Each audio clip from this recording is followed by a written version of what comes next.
Chapitre 13. À ceux qui croient au Seigneur Jésus. Dans la Bible, il est évident qu'être chrétien ne signifie pas appartenir à une organisation religieuse, ni suivre un leader ou un enseignant éloquent. Jésus nous a d'ailleurs mis en garde contre de telles choses. En lisant les lettres que les apôtres ont écrites aux chrétiens, nous constatons qu'ils nous exhortent à mener une vie sainte en obéissant à la parole de Dieu, en nous éloignant des désirs et des tentations de ce monde, en supportant les épreuves et même la persécution, et en vivant dans la joyeuse espérance de la vie éternelle dans le royaume de Dieu qui est proche, et surtout à aimer et à soutenir nos frères et sœurs qui croient également en Jésus. Extrait des lettres de Paul. Je vous recommande donc, frères et sœurs, à cause de cette immense bonté de Dieu, à lui offrir votre corps comme un sacrifice vivant, saint et qui plaise à Dieu. Ce sera là de votre part un culte raisonnable. Ne prenez pas comme modèle le monde actuel, mais soyez transformés par le renouvellement de votre intelligence pour pouvoir discerner la volonté de Dieu, ce qui est bon, ce qui lui plaît, ce qui est parfait. Que votre amour soit sincère. Ayez donc le mal en horreur. Attachez-vous de toutes vos forces au bien, notamment en ce qui concerne l'amour fraternel. Soyez pleins d'affection les uns pour les autres. L'estime mutuelle, soyez les premiers à la manifester. L'ardeur, ne soyez pas nonchalants. L'esprit, soyez bouillants. Le Seigneur, soyez de bons serviteurs. L'espérance, qu'elle soit votre joie. L'épreuve, qu'elle vous trouve plein d'endurance. La prière, priez avec persévérance. Les besoins de ceux qui font partie du peuple saint, soyez-en solidaires, toujours prêts à pratiquer l'hospitalité. Demandez à Dieu de faire du bien à ceux qui vous persécutent. Oui, demandez du bien pour eux, ne demandez pas du mal. Partagez la joie de ceux qui sont dans la joie, les larmes de ceux qui pleurent. Ayez les uns pour les autres une égale considération. Ne visez pas à ce qui est trop haut, mais laissez-vous attirer par ce qui est humble. Ne vous prenez pas pour des sages. Ne répondez jamais au mal par le mal. Cherchez au contraire à faire ce qui est bien devant tous les hommes. Autant que possible, et dans la mesure où cela dépend de vous, vivez en paix avec tous les hommes. Mes amis, ne vous vengez pas vous-même, mais laissez agir la colère de Dieu, car il est écrit « C'est à moi qu'il appartient de faire justice, c'est moi qui rendrai à chacun son dû. » Mais voici votre part. Si ton ennemi a faim, donne-lui à manger. S'il a soif, donne-lui à boire. Par là, ce sera comme si tu lui mettais des charbons ardents sur la tête. Ne te laisse pas vaincre par le mal. Au contraire, sois vainqueur du mal par le bien.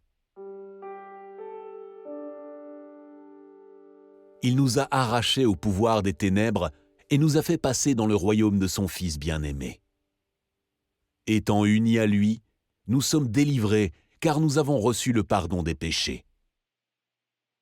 Ce Fils, il est l'image du Dieu que nul ne voit. Il est le premier-né de toute création. Car c'est en lui qu'ont été créées toutes choses, dans les cieux comme sur la terre, les visibles, les invisibles, les trônes et les seigneuries, les autorités, les puissances. C'est par lui et pour lui que Dieu a tout créé. Il est lui-même bien avant toute chose, et tout subsiste en lui. Il est lui-même la tête de son corps, qui est l'Église. Ce Fils est le commencement, le premier-né de tous ceux qui sont morts, afin qu'en toute chose, il ait le premier rang. Tendez à vivre ainsi entre vous, car c'est ce qui convient quand on est uni à Jésus-Christ. Lui qui était de condition divine ne chercha pas à profiter de l'égalité avec Dieu, mais il s'est dépouillé lui-même, il a pris la condition d'un serviteur en se rendant semblable aux hommes. Se trouvant ainsi reconnu, à son aspect, comme un simple homme, il s'abaissa lui-même en devenant obéissant jusqu'à subir la mort, oui, la mort sur la croix. C'est pourquoi Dieu l'a élevé à la plus haute place, et il lui a donné le nom qui est au-dessus de tout nom, pour qu'au nom de Jésus, tout être s'agenouille, dans les cieux, sur la terre et jusque sous la terre, et que chacun déclare « Jésus-Christ est Seigneur, à la gloire de Dieu le Père ». Mais vous êtes aussi ressuscités avec Christ. Recherchez donc les réalités d'en haut, là où se trouve Christ, qui siège à la droite de Dieu. De toute votre pensée, tendez vers les réalités d'en haut et non vers celles qui appartiennent à la terre. Car vous êtes morts et votre vie est cachée avec Christ en Dieu.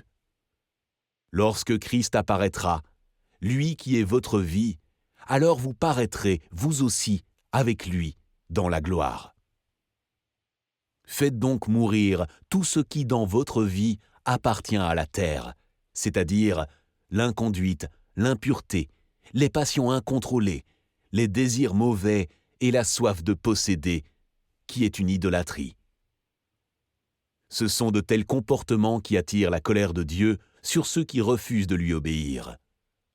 Et vous-mêmes aussi, vous commettiez ces péchés autrefois lorsqu'ils faisaient votre vie. Mais à présent, débarrassez-vous de tout cela.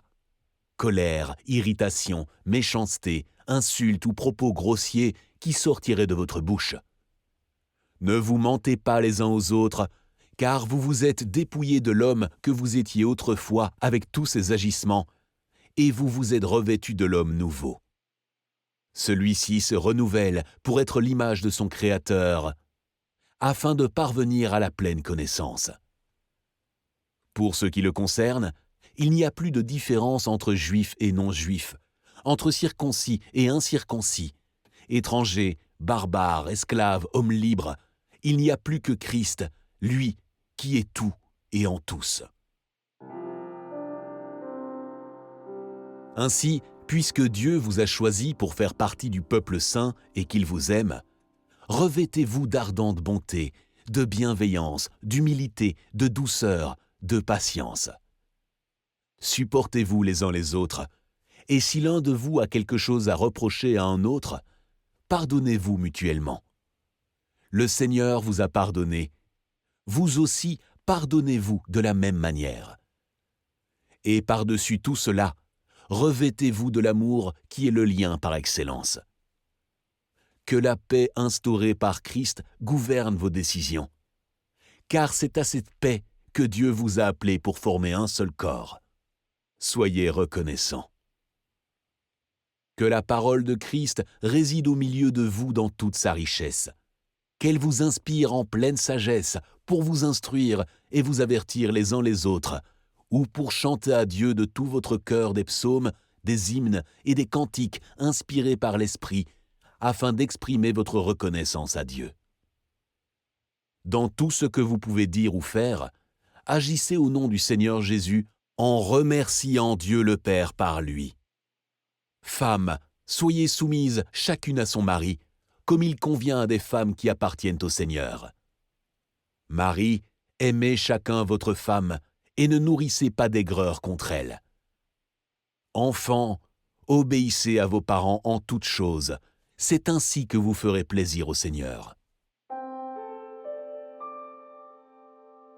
Veillez à ce que personne ne vous prenne au piège de la recherche d'une sagesse qui n'est que tromperie et illusion, qui se fonde sur des traditions toutes humaines, sur les principes élémentaires qui régissent la vie des gens de ce monde, mais non sur Christ. Car c'est en lui, c'est dans son corps qu'habite toute la plénitude de ce qui est en Dieu. Et par votre union avec lui, vous êtes pleinement comblés, car il est le chef de toute autorité et de toute puissance. Voilà pourquoi nous ne perdons pas courage. Et même si notre être extérieur se détériore peu à peu, intérieurement, nous sommes renouvelés de jour en jour. En effet, nos détresses présentes sont passagères et légères par rapport au poids insurpassable de gloire éternelle qu'elles nous préparent. Et nous ne portons pas notre attention sur les choses visibles, mais sur les réalités encore invisibles. Car les réalités visibles ne durent qu'un temps, mais les invisibles demeureront éternellement. Nous le savons en effet, si notre demeure, cette tente que nous habitons sur la terre, vient à être détruite, nous avons au ciel une maison que Dieu nous a préparée, une habitation éternelle qui n'est pas l'œuvre de l'homme. Car dans cette tente, nous gémissons parce que nous attendons, avec un ardent désir, de revêtir par-dessus l'autre notre domicile qui est de nature céleste. Si bien sûr cela se produit tant que nous sommes encore vêtus de notre corps, et non quand la mort nous en aura dépouillés. En effet, nous qui vivons dans cette tente, nous gémissons, accablés, parce que nous voulons non pas nous dévêtir, mais revêtir un vêtement par-dessus l'autre. Ainsi, ce qui est mortel sera absorbé par la vie. C'est Dieu lui-même qui nous a destinés à un tel avenir et qui nous a accordé son esprit comme acompte des biens à venir.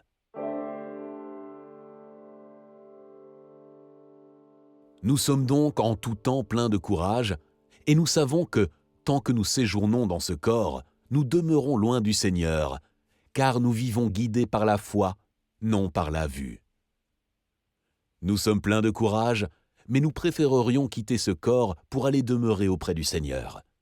Aussi, que nous restions dans ce corps ou que nous le quittions, notre ambition est de plaire au Seigneur, car nous aurons tous à comparaître devant le tribunal de Christ, et chacun recevra ce qui lui revient selon les actes, bons ou mauvais, qu'il aura accomplis par son corps. C'est pourquoi, sachant ce qu'est la crainte du Seigneur, nous cherchons à convaincre les hommes, et Dieu sait parfaitement ce que nous sommes. J'espère d'ailleurs que dans votre conscience, vous le savez vous aussi. En effet, l'amour de Christ nous étreint, car nous avons acquis la certitude qu'un seul homme est mort pour tous. Donc, tous sont morts en lui. Et il est mort pour tous, afin que ceux qui vivent ne vivent plus pour eux-mêmes, mais pour celui qui est mort à leur place et ressuscité pour eux. Ainsi, désormais, nous ne considérons plus personne d'une manière purement humaine. Certes, autrefois, nous avons considéré Christ de cette manière, mais ce n'est plus ainsi que nous le considérons maintenant. Ainsi, si quelqu'un est uni à Christ, il appartient à une nouvelle création. Les choses anciennes sont passées. Voici, les choses nouvelles sont venues. Tout cela est l'œuvre de Dieu qui nous a réconciliés avec lui par Christ et qui nous a confié le ministère de la réconciliation. En effet, Dieu était en Christ, réconciliant les hommes avec lui-même sans tenir compte de leurs fautes. Et il a fait de nous les dépositaires du message de la réconciliation. Nous faisons donc fonction d'ambassadeurs au nom de Christ, comme si Dieu adressait par nous cette invitation aux hommes. Au nom de Christ, nous vous en supplions, soyez réconciliés avec Dieu. Celui qui était innocent de tout péché, Dieu l'a condamné comme un pécheur à notre place, pour que dans l'union avec Christ, nous recevions la justice que Dieu accorde.